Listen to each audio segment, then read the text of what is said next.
Sezon geç başladı, iyi başladı ve hala da devam ediyor. Mardin'i biz dedik ya bisiklet şehri yapacağız ve şu an bayağı rehavet var yine de diyoruz. Sezon bitmesine rağmen yani sona doğru yaklaşmasına rağmen şu an çok iyi bir sezon geçiriyoruz. Elektrikli bisiklette de bayağı rehavet var. Malum petrol fiyatlarından dolayı bayağı artık kısa mesafedeki gidiş gelişlerde herkes şu an elektrikli bisiklete yöneliyor. Ama bizim bisiklet sürücülerimiz ayrıdır.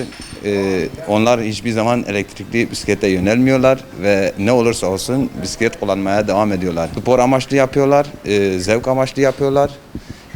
Ve kesinlikle onlar elektrikli bisiklete yönelmiyor ama işten işe gitmek için kurye olsun şu an herkes elektrikli bisiklete de yöneliyor. Ama spor amaçlı oldu mu biz her zaman bisiklet tavsiye ediyoruz. Şu anlık iyi gidiyor. Fiyatlarımız şu an değişiklik yok. Aynı fiyatlardır.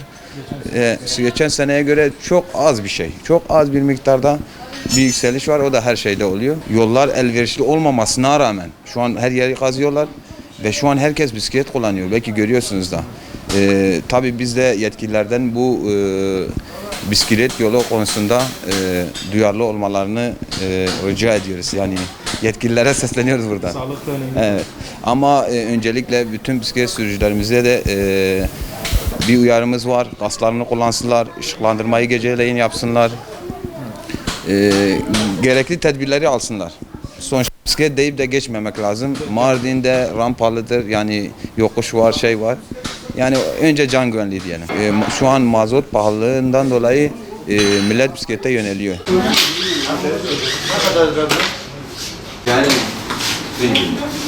Beyazı var. Suyunu sürebilir misin? biraz polisler işi var. Ayakları tanıştırma. Beyaz mı? Bu diye. Siyah mı? Beyaz mı? Diye tercih diye. Şunu.